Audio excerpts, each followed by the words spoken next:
Hey guys, come here. This is always my welcome party at Tuttle. Tuttle, what am I saying? At Table Rock Fish Hatchery. They're closed today. It's a Saturday, but it doesn't really matter. These guys they never take vacation days from getting love. It's good to see you. It's so good to see you. Yeah. We're going to do an activation today. So this is Thomas, K4SWL, and if you're new here, I like to do real-time, real-life amateur radio field activations, sometimes with canine companions. And I'm out here today at Tuttle, I said at Tuttle again, at Table Rock Fish Hatchery, which is one of my favorite little sites to pop off and do a quick activation when I'm traveling back to the QTH in the mountains. I really like it out here. It's very peaceful. I've yet to come out here and encounter like anyone else out here other than some of the staff who work at the fish hatchery. So other than these two guys, they come out and visit me most of the time. I come out here, which is nice. And yeah, today was on the driving on the way over here. I was trying to figure out what in the world I should do today. I want to do something a little different. And I thought, I'm going to pair. So first of all, I should say, I've got a new case, and I may have mentioned this on QRT.com. I can't remember, but I've got a new case for a radio, and I've got my Chelegance MC-750. You want some more love, don't you? I think these guys want a little more attention today because the staff isn't out there at the fish hatchery.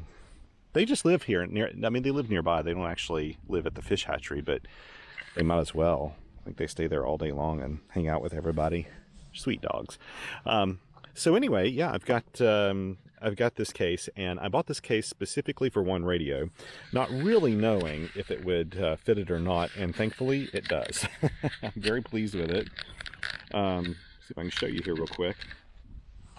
I didn't really prepare any of this, as you can see.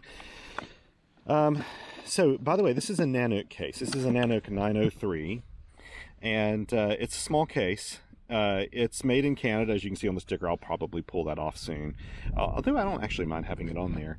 I'll probably pull it off. It has locking latches on the side, which I kind of like, which is something, you don't really get with most Pelican cases. The Evergreen cases also have a locking mechanism. I really need it, but hey. So I bought it for one radio in particular, and that is the Penntek TR-35. And I found, normally when I put radios in cases like this came with pick foam in it, and I was going to use this in a way that the radio would literally kind of lay kind of flat in here, but I found that doing it vertically like this actually worked a little bit better, and so I stuck it in here, and you can see it pretty much takes up that entire case vertically, but it holds it in here really firmly. In fact, it holds everything else in here when I do that. So I've got the TR-35, and this is almost a complete kit. The only thing it's really lacking is the feed line, which I can probably fit in here. I can make a feed. I've got some RG316 at home. I'm going to build a feed line for this case with BNCs on it. I've got a little Pactena 20-meter infed half-wave, which fits in here really nicely. Actually, right now I've got a KXBD2 or something. No, what's it called? It's a battery for KX2, right? This is my first battery I bought for my KX2, so this one's from like 2016, and I bought a second battery last year for my KX2. So I've been using this extra battery on all kinds of other radios because they're wonderful and they work well. I've got the power cord in here. I've got some paddles that were originally made by N0SA for just a small period of time. He didn't do it forever. And I like them, and they're small and compact, and so they're in here too. So also I've got a extra cable for my key in here, so that's what that is. But it holds everything really nicely, and it's just waiting on me. Yeah, okay, I can't resist it. I love dogs. Yes, wish Hazel was out here. You guys would have a good time playing. Yeah. So the idea today is I am going to pair this with the Chelegance MC-750, which is an awesome vertical I've been using lately. Really do like this. I just used it yesterday as well with the TR-35L, and I'm getting used to using it as a resonant antenna. So basically, this is a vertical that's multi-band, and sort of like the Chameleon Impasse Lite, you can use your antenna tuner with it. Just extend the whole thing, use your antenna tuner, and pretty much go across the bands. For anything like 30 meters and below, you need to have a little 40-meter coil that's in here, and you attach it to just add that much extra, well, just to electrically make it longer, I guess you'd say. This is just 40 feet of RG. Is it RG 174 or 178? Need to put on my glasses to see, but I had ABR make me this ages ago. I special ordered it from them. Thinking I'd use it for a dipole. Actually, I haven't used it for a dipole yet. I've been using it for verticals and things. It has what's great about it is it has a PL259 on this end, which is what the MC-750 wants, as a PL259. So I'm just getting used to how forgiving this antenna is when you make it resonant. And by that I mean, it has silkscreen portions here on the elements of this stainless steel whip. And what you do is you raise the entire antenna up to the point that you reach the silkscreen portion for the band that you want to operate. And it shows you on there like 14 megahertz where to stop, 7 megahertz where to stop, all that. It shows you on here how to do that. However, I know enough to kind of be a little cautious doing this, because when you have a radio that doesn't have an SWR meter, which the TR-35 does not, it's one of the very few things I really wish it had on it was an SWR meter. But you know what? It's an awesome radio, so it doesn't really matter. Normally when I'm pairing it with an in-fed half wave, I don't have to worry about it at all. But since I'm pairing it with a new antenna, I want some way to just make sure that the SWR is what I want it to be. And I dug out, it's kind of funny, I dug out this little MFJ model 9218.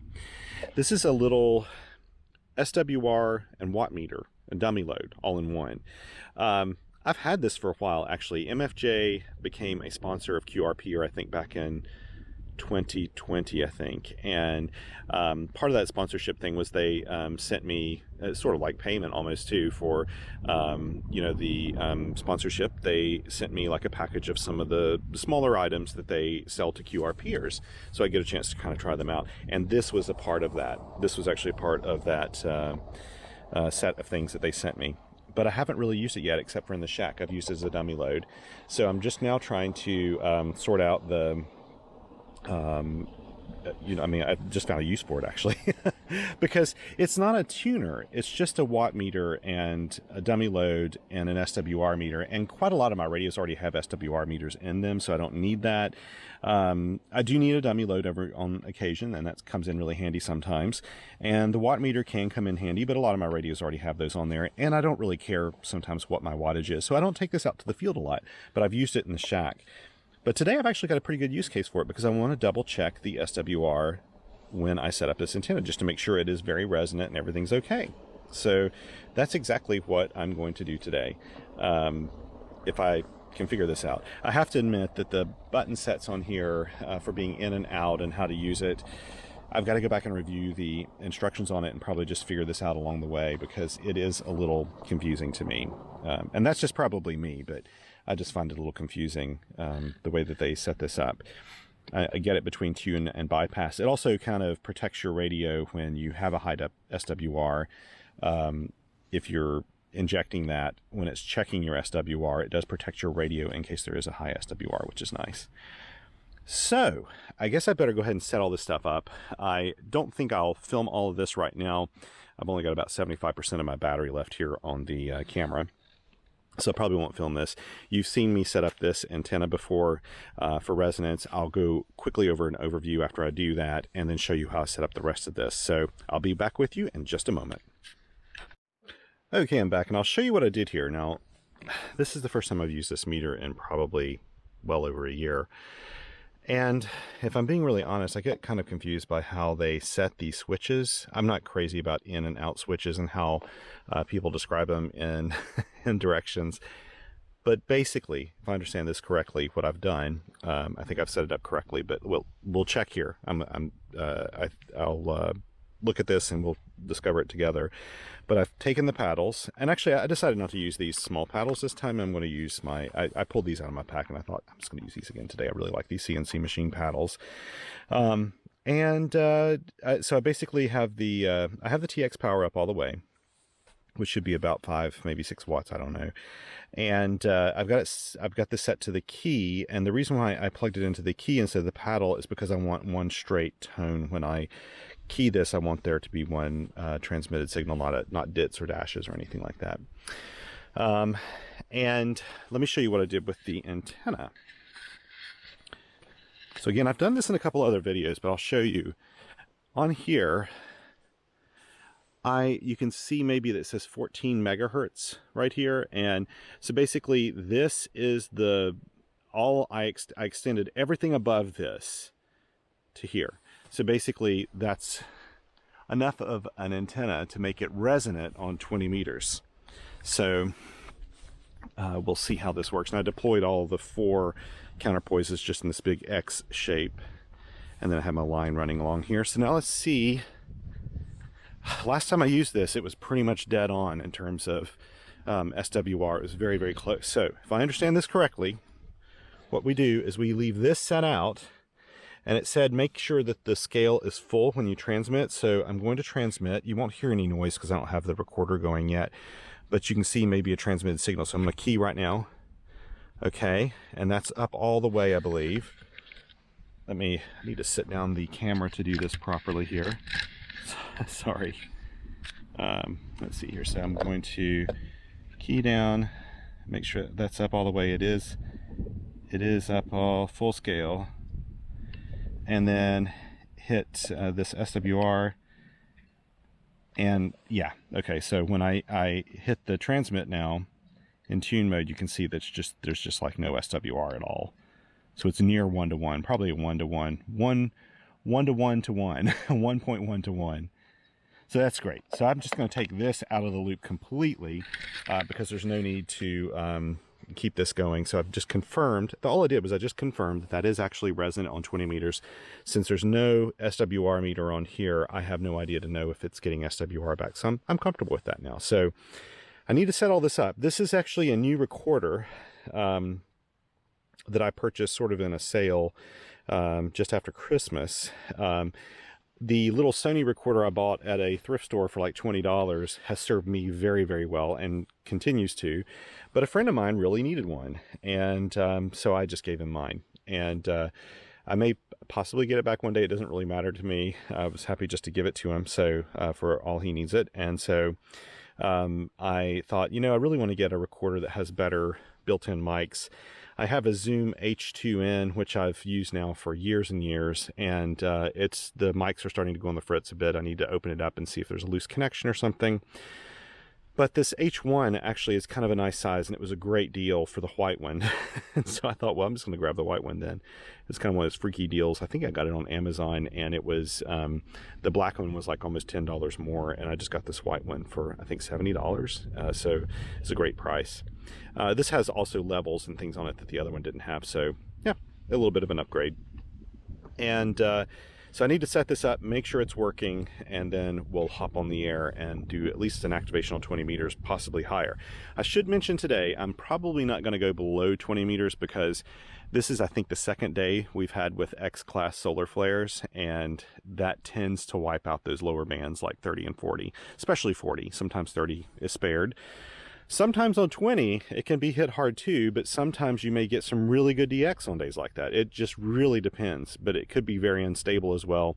Yesterday, I was on 20 meters and the band was really, really long. The closest contact I think I made was Oklahoma and Texas.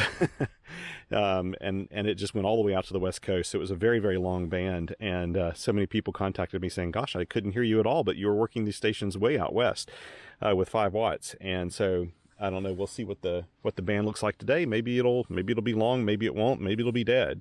But we'll certainly find out. So I should tell you in advance too, occasionally when I upload videos, when I have to blend in the audio after the fact, because I'll be pulling, this doesn't have a speaker on it, and I didn't bring a separate speaker this time because I wanted to try this new Zoom microphone or recorder. It's possible that you may not hear any CW if you're listening through a mono speaker on YouTube. You can remedy that by just putting in some earphones that are stereo, or use stereo speakers, and you'll hear it. I don't know why, but sometimes it kind of goes out of phase or something. And this is even after I fully render the video and the audio together and mix them and combine them. I don't know why it does that sometimes, but it does. So if that happens, just listen with some stereo earphones and you'll be able to hear the CW. Okay, let's get this stuff set up and I'll hop on the air. I see you. You're watching me. Yes, hello. You guys are awesome. Yeah. Yeah, you're good dogs. You're such good dogs. Okay. I gotta get this activation started. Okay, I've got to set up my tablet yet. So let's do that real quick. And I've got to set up my logs, actually. I haven't done any of this. So you're going to see the... this is the how the sausage is made video. So I just usually put up here K8012, which is Table Rock. I keep wanting to call it Tuttle. I'm not surprised. I go to Tuttle so often. Table Rock Fish Hatchery. And today is what, the 7th? Is that right? Yes. The 7th of January, 2023. If I'm not making a lot of sense today, I was up late last night. We were recording an episode of Ham Radio Workbench. And that's always like a little bit of a later night for me when that happens.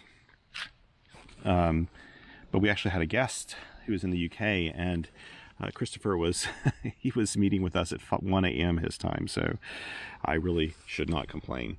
Now, off to the side here, I'm going to set up my M3FJP software. Again, you can just skip through this in the video. This is a really good reminder here that I always put chapters in my timeline. So I've been doing it for maybe the past 6, 7, 8 months.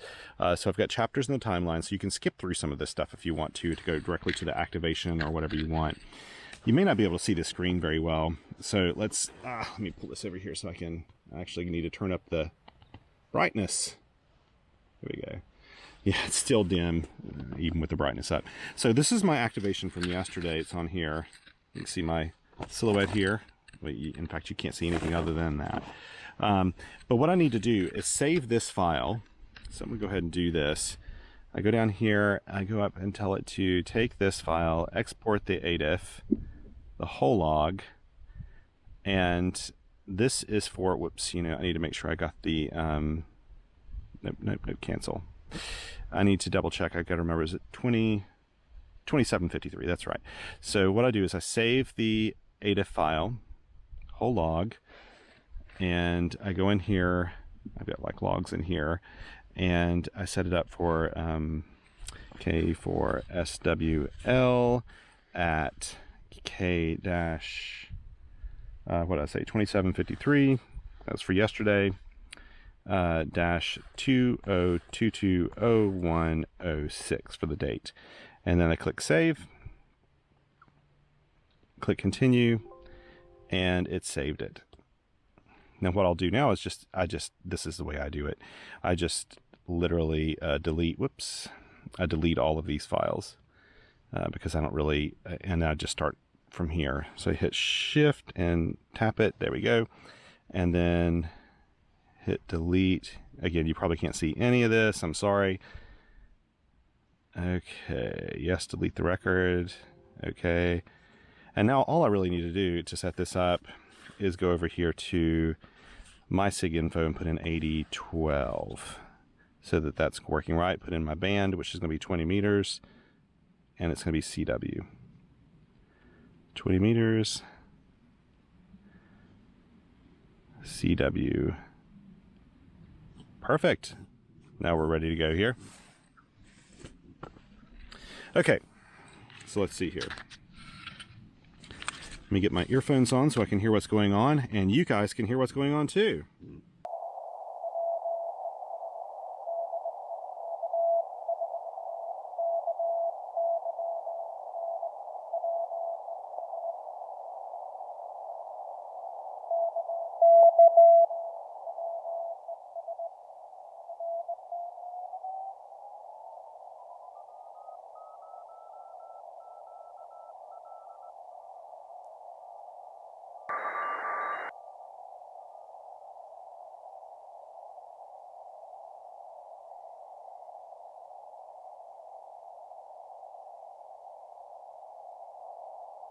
We'll listen and see if anyone's here.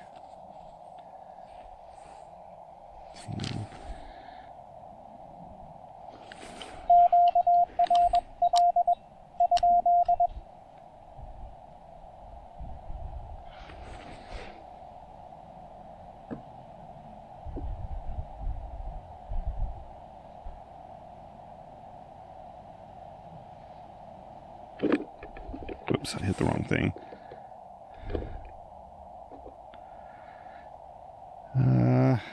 I don't want to record anything. That's loud, isn't it?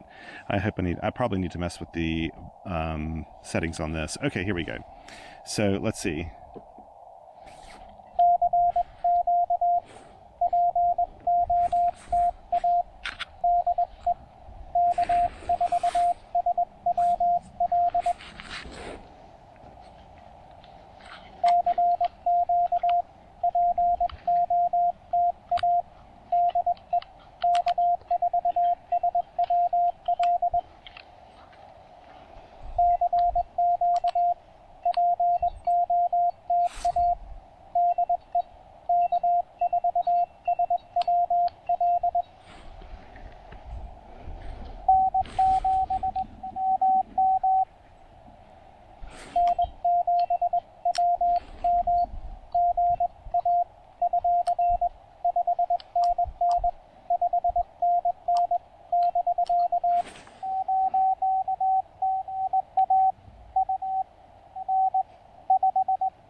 Good signals, actually.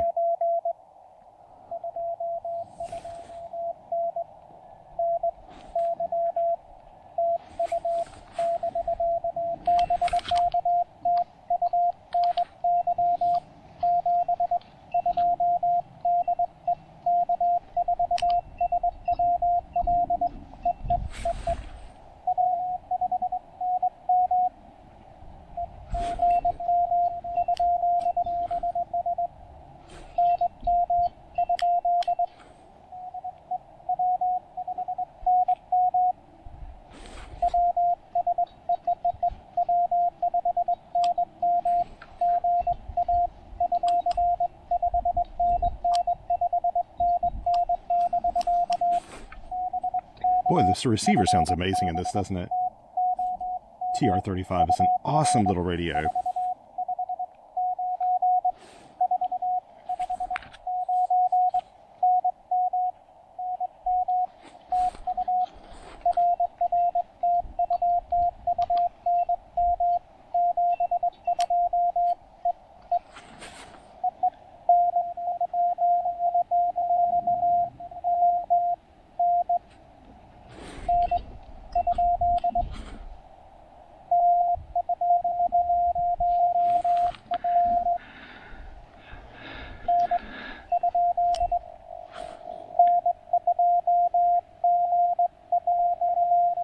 Okay.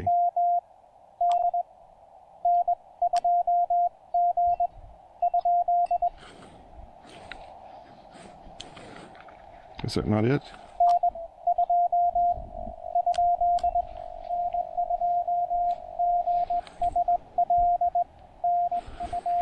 Got him.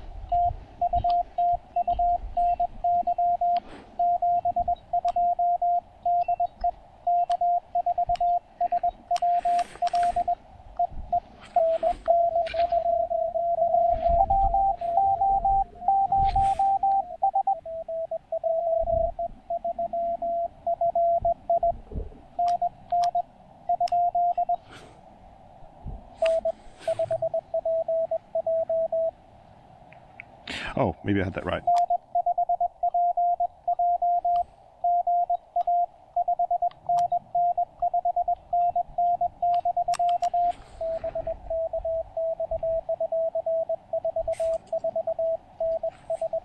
That's it, N5 PJ.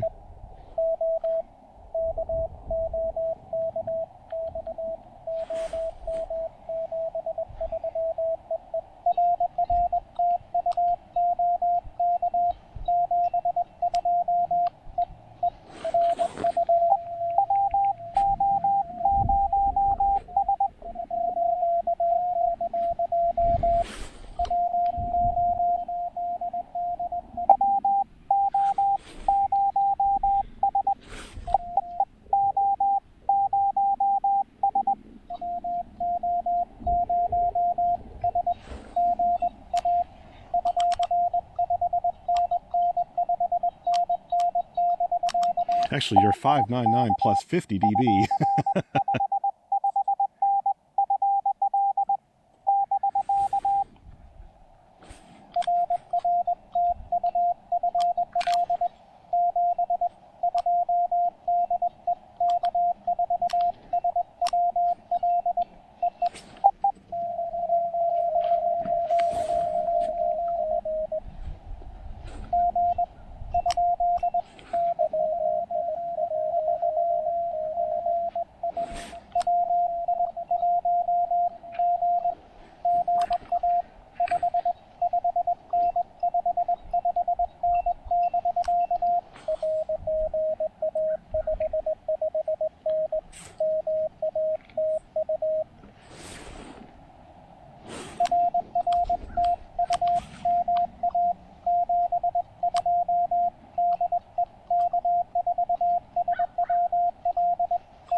You need to see the logs a little bit better.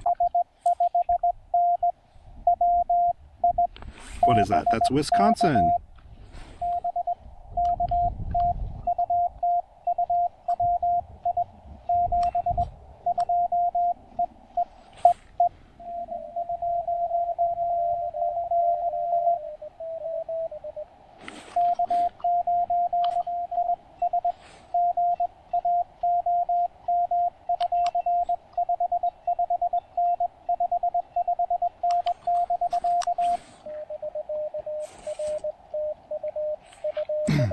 That was K9IS.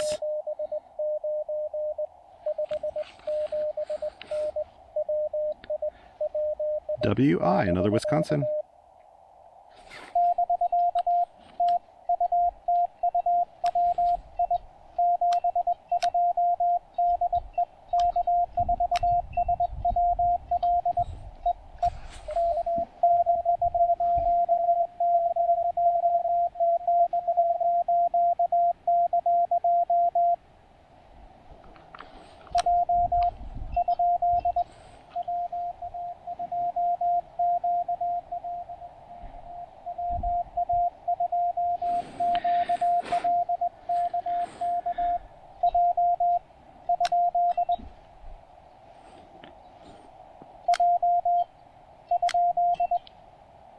thought I heard a J in there.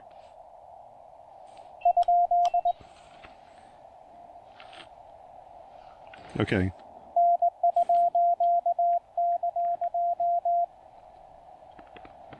Oh, I got him.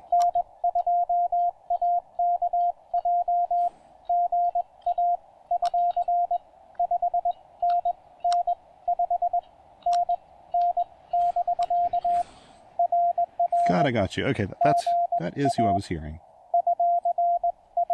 The band may have gone down a little bit when I called him back.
PA. Hear how the band's flowing? It's going up and down a bit.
da da da da da da in New Jersey.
Who's loud?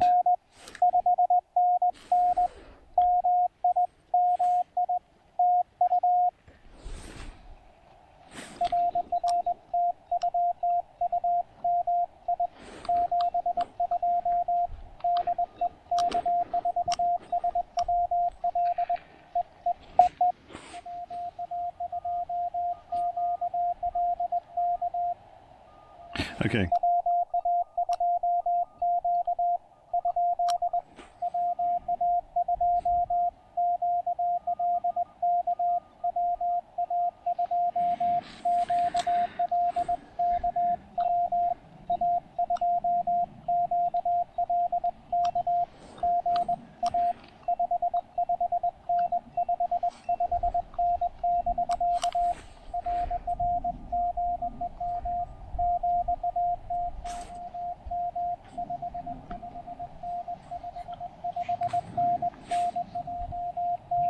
Another New Jersey.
Da da da da da.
Thought I heard somebody way down there. I'm gonna get some water while there's a break. Let's see, let's do this.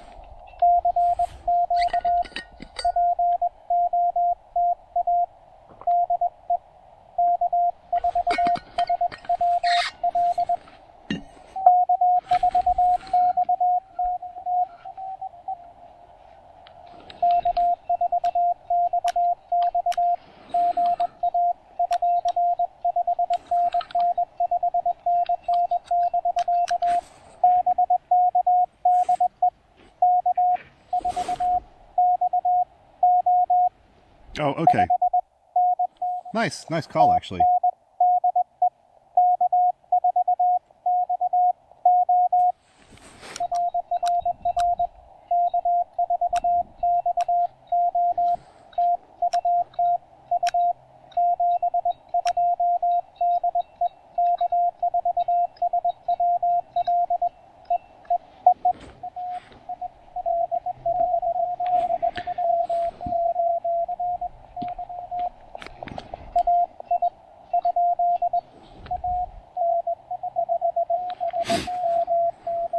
So I'm trying to pick the weaker signal. Oh, got him.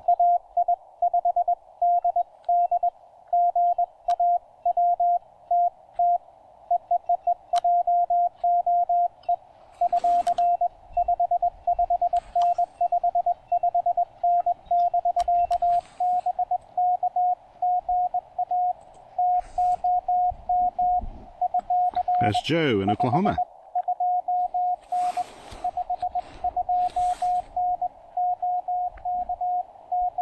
Da da da da da da, Oklahoma.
Such a strong signal. Da da da da da da.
I can't quite.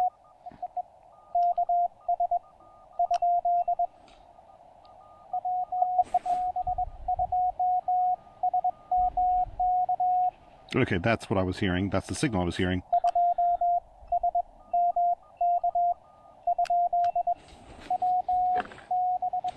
Oh, WB.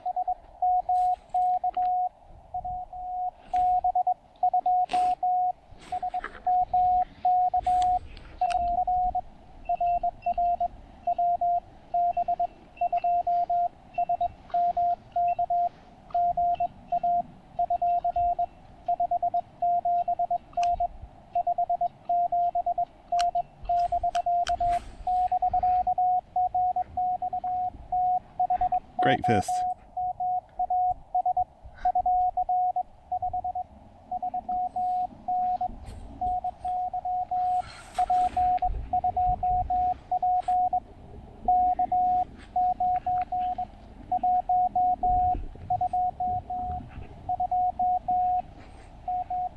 Nice. Thanks for the park to park.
Good to get you the log.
Now this is so interesting to me.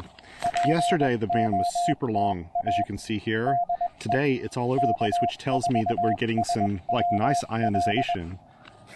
The signal's kind of bouncing off everywhere and getting around. I'm gonna have to take my jacket off. It's getting warm with the sun coming out.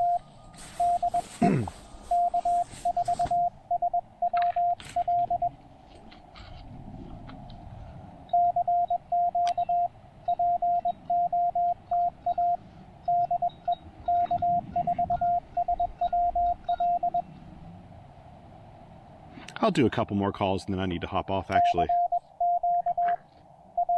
I really hope that this recorder is working well. It looks like the levels are kind of low, but I can probably work with that. Still kind of new at this, so.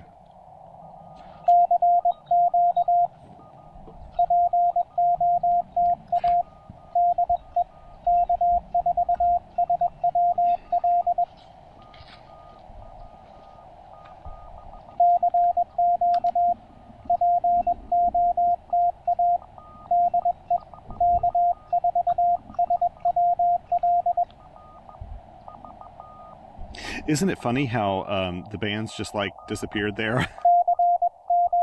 Or the Pileup did.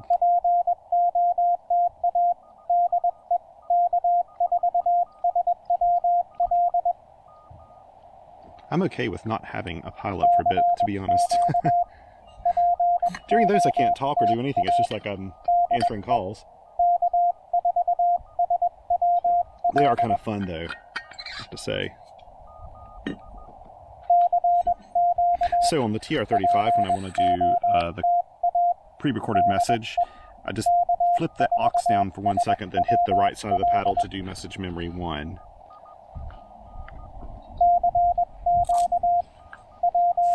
It's got 31 contacts. Holy cow. I was thinking I had 20 or something for some reason. We've got 31 contacts so far, according to my logs.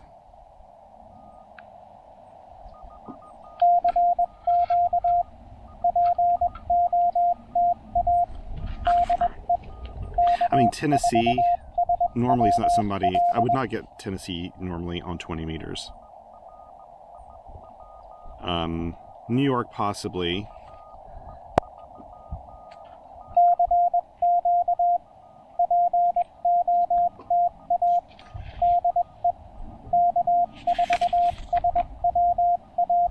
It's fun to see how these...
It's actually 1857.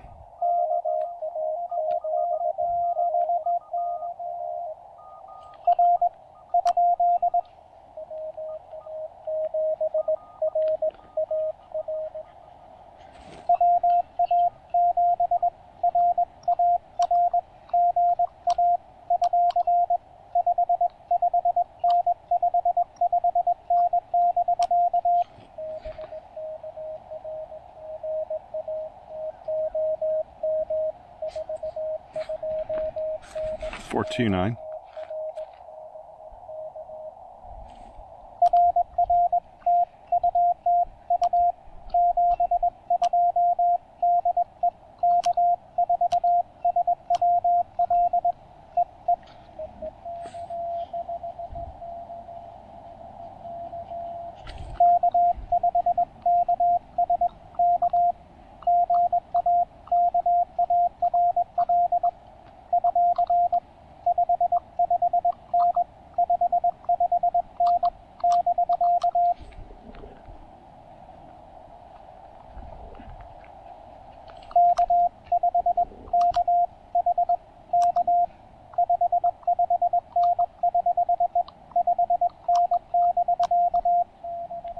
Got him, okay.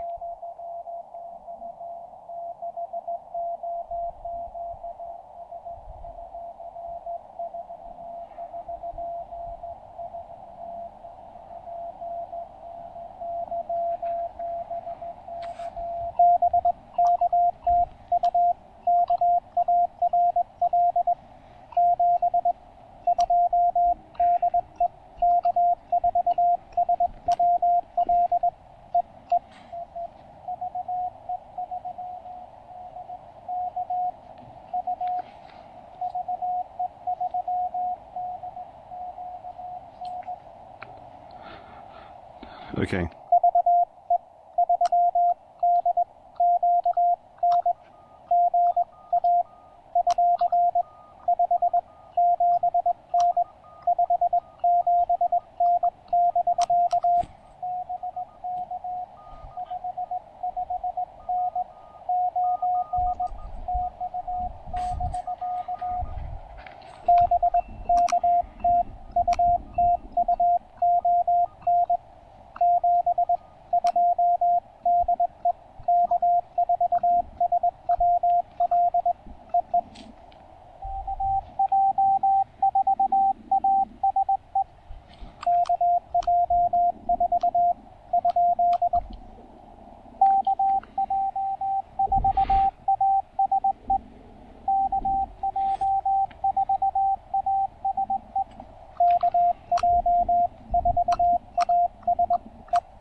da-da-da-da-da-da, Connecticut.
Okay, wait.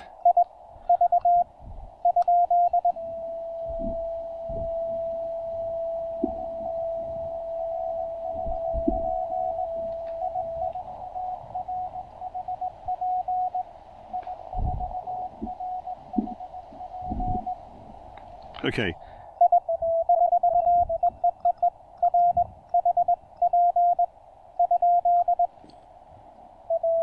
No, no.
I think that could be an S there. Someone.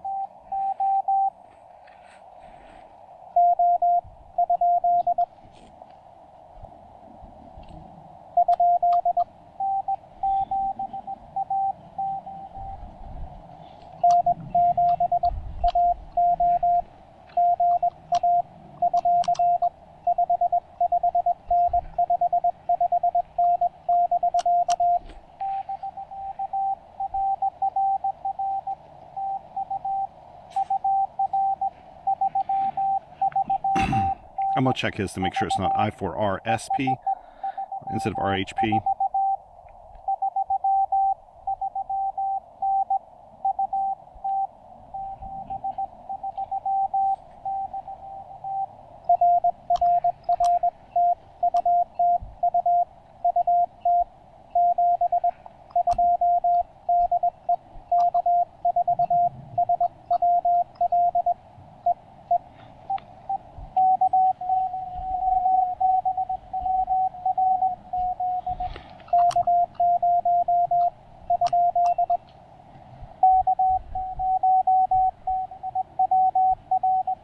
Oh.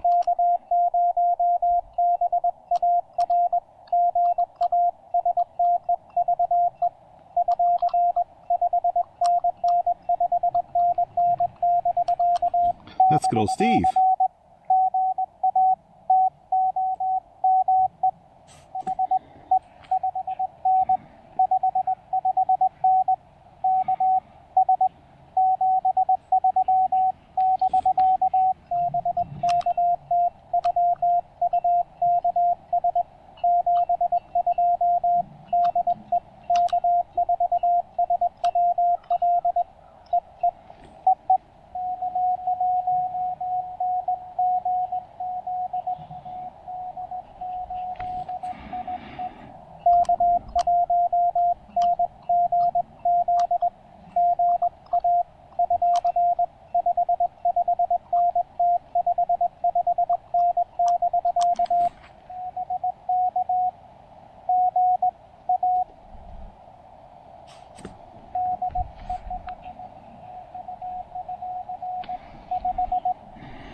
Ooh, I need to take some photos.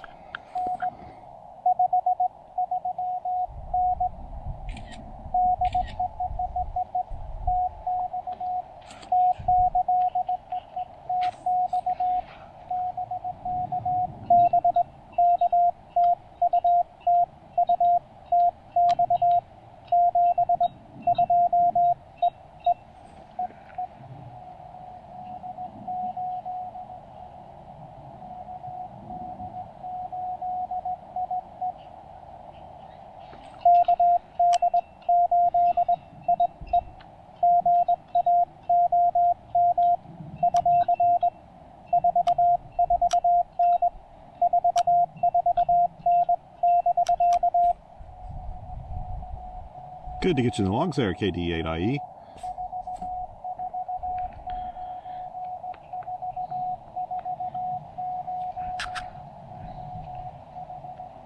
I did a poor job of actually stopping my activation, didn't I?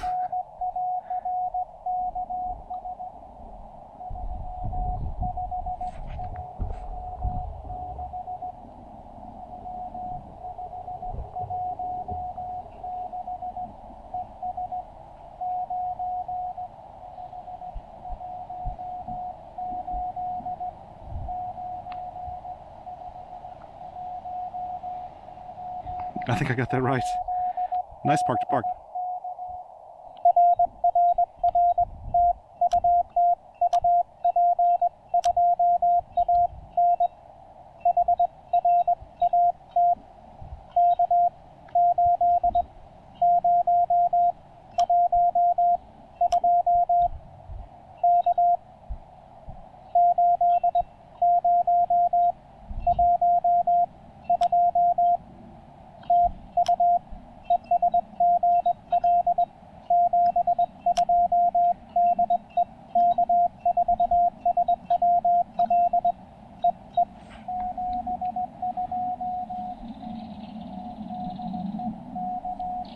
KD8IE activates a lot of parks.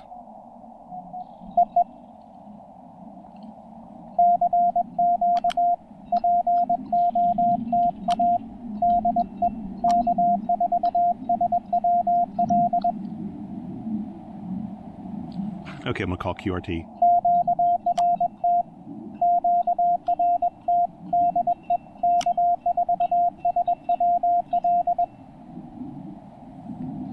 Okay, turned it off before anybody could call me.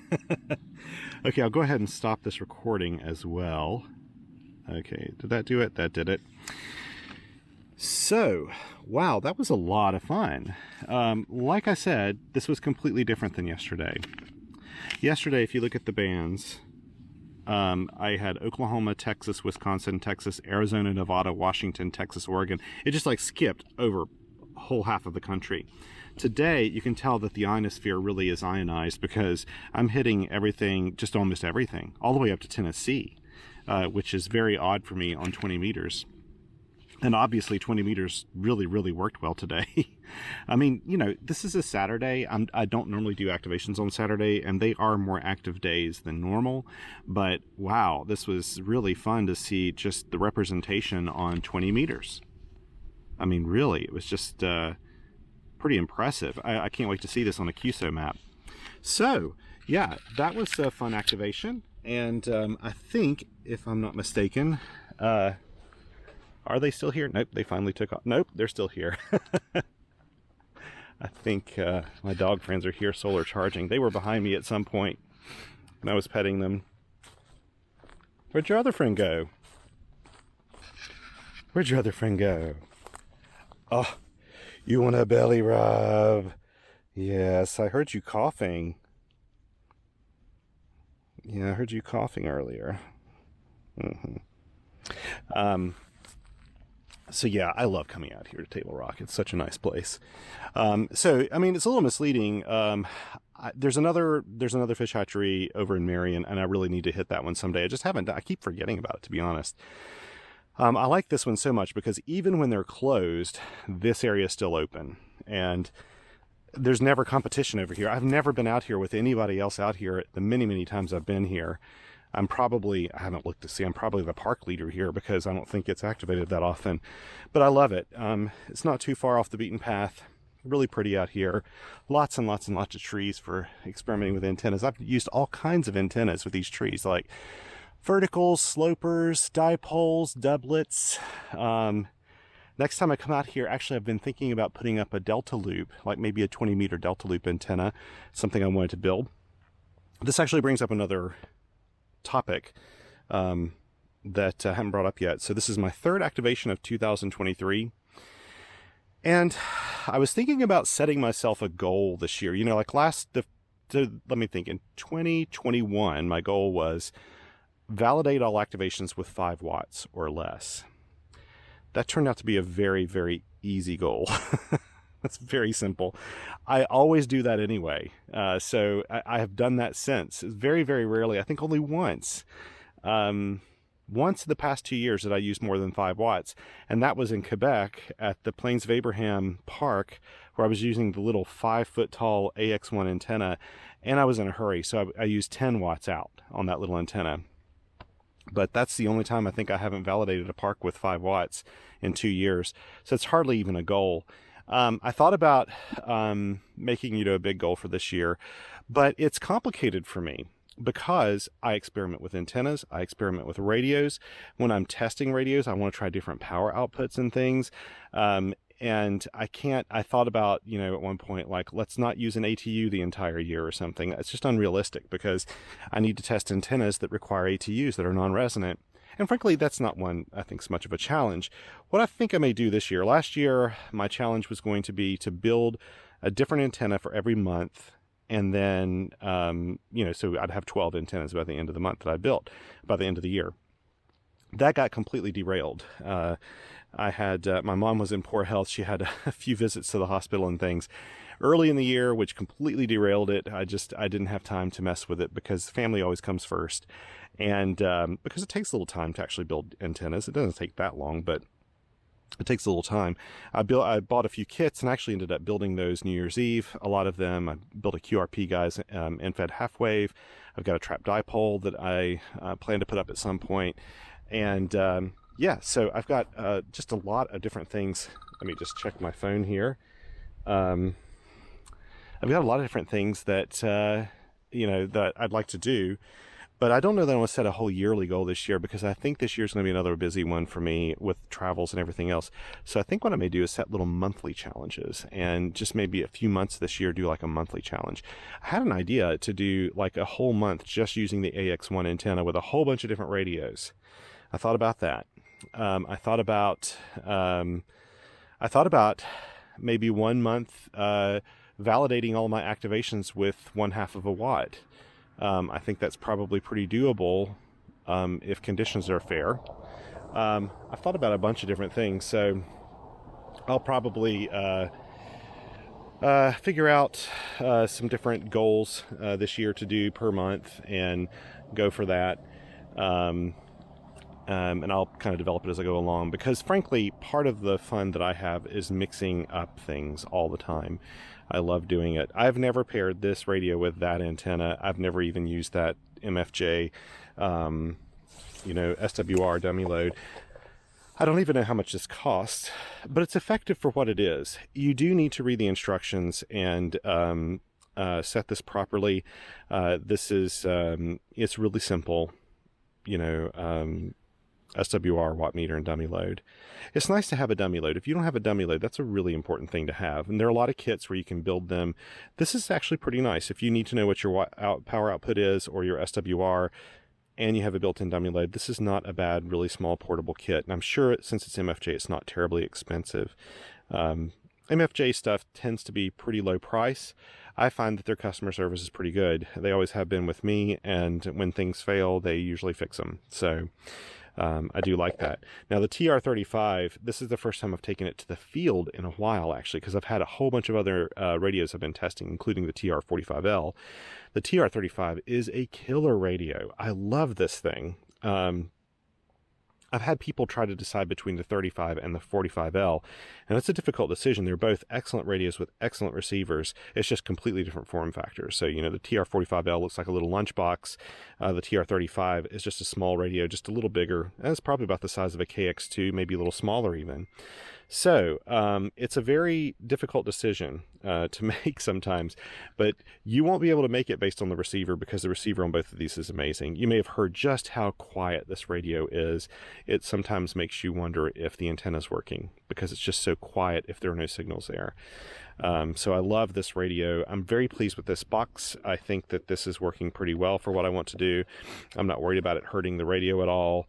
It fits in there really snugly and holds all the rest of my stuff, so I like it. And I love this Nanook box, actually. It's really good. I can just throw this in my backpack, and I know I've got pretty much my whole kit there once I build a feed line for it. And what was the other thing that was missing?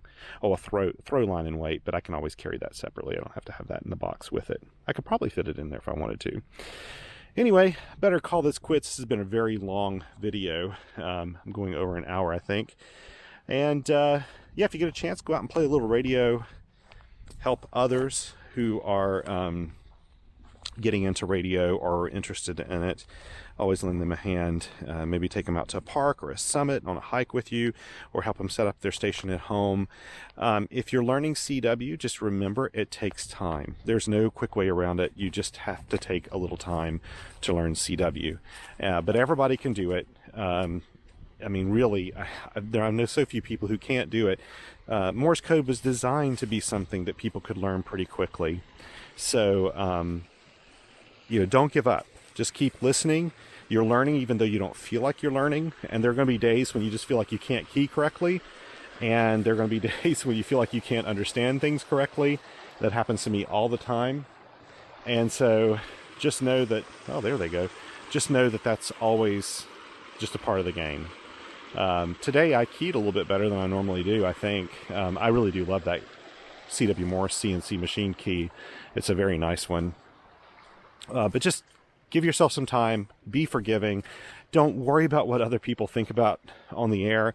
I can sometimes hear in my head when I hear somebody mess up when I'm doing an exchange with them. Quite often I'll get an email afterwards and people are really apologetic. Oh my gosh, I'm sorry, I had a problem with my key, or this happened or that happened, or my baby daughter walked in and started crying, or don't worry about it. We all understand. As operators, we get it. Like, you probably noticed there were a couple times today, there were very strong signals coming through, but I only caught a piece of their call sign on the first time because something else was distracting me. One of the dogs came up behind me and was sniffing my hand, and I pet him a little bit, and I didn't hear what the call was. I mean, just all kinds of stuff happens. Don't worry about that stuff. No one pays any attention to it at all. So yeah, just get out there and have fun. That's what this is all about. Okay, let's get this stuff packed up, hit the road. I'm going to head back to the QTH. Thank you so much for joining me, and until next time, take care, and 7 3s.